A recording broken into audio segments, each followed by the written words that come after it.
కాళేశ్వరం ప్రాజెక్టులో కీలకమైన మేడిగడ్డ లక్ష్మీ బ్యారేజ్ ను రాష్ట్ర మంత్రుల బృందం ఇవాళ పర్యటించనుంది. మేడిగడ్డ ఆనకట్టతో పాటు కాళేశ్వరం ప్రాజెక్టు అంశానికి సంబంధించిన అన్ని విషయాలపై ప్రభుత్వం పవర్ పాయింట్ ప్రెజెంటేషన్ ఇవ్వనుంది. జయశంకర్ భూపాలపల్లి జిల్లాలో నిర్మించిన కాళేశ్వరం ప్రాజెక్టులో పవర్ పాయింట్ ప్రెజెంటేషన్ కోసం వెళ్లనున్నారు మంత్రులు. ఇక ఇరిగేషన్ శాఖ ద్వారా షెడ్యూల్ ఖరారు చేశారు. అక్టోబర్ 21న బ్యారేజ్ లోని 7వ బ్లాక్ లో 21వ పియర్ కుంగిపోవడం, వారంలోపు అన్నారం సీపేజీ బొంగలు ఏర్పడడంతో కొత్తగా కొలువు తీరిన సర్కార్ సీరియస్ గా దీనిపై దృష్టి సారించింది. క్షేత్రస్థాయి పరిశీలనకు కాళేశ్వరం పయనమవుతున్నారు మంత్రులు. కాళేశ్వరం ప్రాజెక్టుపై పవర్ పాయింట్ ప్రెజెంటేషన్, మేడిగడ్డ బ్యారేజీ పిల్లర్లు కుంగిపోవడం, అన్నారం సుందిళ్ల బ్యారేజీలపై సమీక్ష జరపనున్నారు.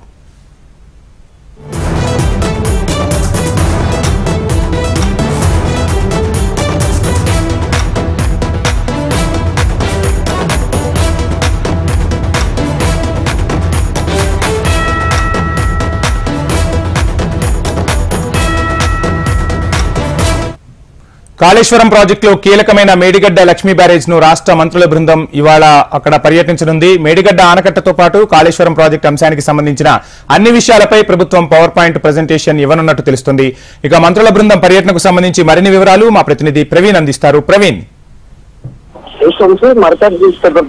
మంత్రుల బృందం కూడా మేడిగడ్డ వద్ద పరిశీలించబోతున్నారని చెప్పొచ్చు. ఇప్పటివరకు మేడిగడ్డ వద్ద బ్యారేజ్ సందర్శించినంత వరకు మాత్రం ఇప్పటివరకు పిల్లలు కూడా కుంగిపోయిన సిచ్యువేషన్ కనిపిస్తుంది. ఏవైతే పిల్లలు కుంగిపోయాయో 18, 19, 20 ఈ 3 పిల్లల వద్ద మాత్రం కుంగాయని చెప్పేసి కూడా ఇప్పటివరకే ప్రభుత్వం చెప్తుంది. ఎక్కడైతే కుంగాయో ఆ ప్లేసెస్ లో కూడా వాళ్ళ మంత్రుల బృందం కూడా పర్యటించి మాత్రం ఎక్కడెక్కడ కుంగాయి, దానికి సంబంధించిన మరమ్మతులు ఏ విధంగా చేపట్టాలి, లేదంటే ఆ ప్రయాణ సంరక్షణకు మాత్రం ఇంకా ఏ విధంగా మరమ్మతులు చేపట్టాలి దానిపైన కూడా ఇవాళ అసెంబ్లీలో ఉండే సమీక్ష సమావేశం చేయబోతున్నారని చెప్పొచ్చు. మరి కాసేపట్లో హైదరాబాద్ నుంచి మంత్రులు ఉత్తమ్ కుమార్ రెడ్డి, శ్రీధర్బాబు, పొంగులేటి శ్రీనివాసరెడ్డి, పొన్నం ప్రభాకర్, అదేవిధంగా ఆ ఎమ్మెల్సీ జీవన్ రెడ్డి వీరు 5 కూడా మేడిగడ్డకు చేరుకోబోతున్నారని చెప్పొచ్చు. దాదాపు 11:30 నుంచి 12 గంటల మధ్యలో కూడా చేరుకున్న తర్వాత ఆ బ్యారేజీ వద్దనే మాత్రం పవర్ పాయింట్ ప్రెజెంటేషన్ కూడా ఏర్పాటు చేస్తారు. పవర్ పాయింట్ ప్రెజెంటేషన్ వద్ద మేడిగడ్డకు సంబంధించినంత వరకు ఇప్పటివరకు ఎన్ని నిధులు ఖర్చు చేస్తాము, నిధులకు సంబంధించినంత వరకు మాత్రం ఎన్ని ఖర్చు చేస్తా కూడా ఎందుకు ఈ బ్యారేజ్ సంబంధించిన మాత్రం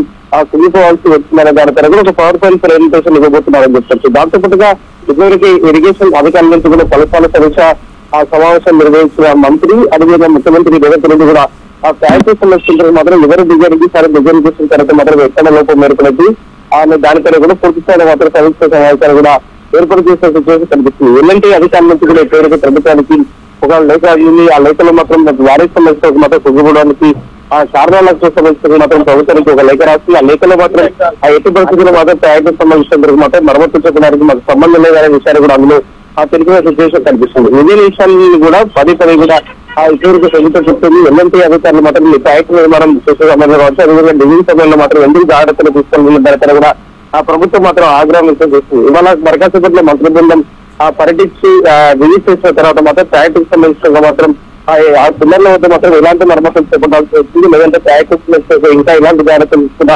ముందుకు వేయాలన్న దానిపైన కూడా ఒక క్లారిటీ అయితే ఇచ్చే అవకాశం కనిపిస్తున్నాయి. ప్రవీణ్, చూస్తూ ఉన్నాం కాళేశ్వరం ప్రాజెక్టుపై పెద్ద ఎత్తున రాజకీయ రచ్చ కూడా నడుస్తుంది. ఒకవైపు గత ప్రభుత్వం ఏమో ఎంతో ప్రతిష్టాత్మకంగా కాళేశ్వరం నిర్మించాము అంటే కొత్తగా కొలువు తీరిన సర్కార్ మాత్రం అందులో అవినీతి పేరుకుపోయింది, అందువల్లే ఇటువంటి పరిణామాలు జరుగుతున్నాయని చెప్తూ ఉన్నారు. సో మొత్తంగా అసలు ఏం జరగబోతుంది, కాళేశ్వరం ప్రాజెక్టు పర్యటన తర్వాత అసలు ఎలాంటి పరిణామాలు చోటు చేసుకుంటాయనుకోవాలి? తర్వాత మాత్రం ఎలాంటి పరిణామాలు రావాల్సిందని చెప్పొచ్చు. ప్రాజెక్టులు మరి కసబర్ల మంత్రి బృందం కూడా విజిట్ చేయబోతున్నారు. అంటే విజిట్ చేసిన తర్వాత మాత్రం ఎలాంటి నిర్ణయం తీసుకుంటున్నారు, ప్రాజెక్టు సమస్యకు మాత్రం అధికారుల నుంచి ఎలాంటి ఫీడ్బ్యాక్ తీసుకుంటారు, ఫీడ్బ్యాక్ తీసుకున్న తర్వాత మాత్రం అధికారులకు ఎలాంటి సూచనలు చేస్తారు, ప్రాజెక్టు సమస్య మరమ్మతులు కావచ్చు, అదేవిధంగా ఎలాంటి నిర్ణయాలు తీసుకోవడం దానిపైన కూడా ఒక క్లారిటీ అయితే రావాల్సిన విషయం. Thank you Praveen.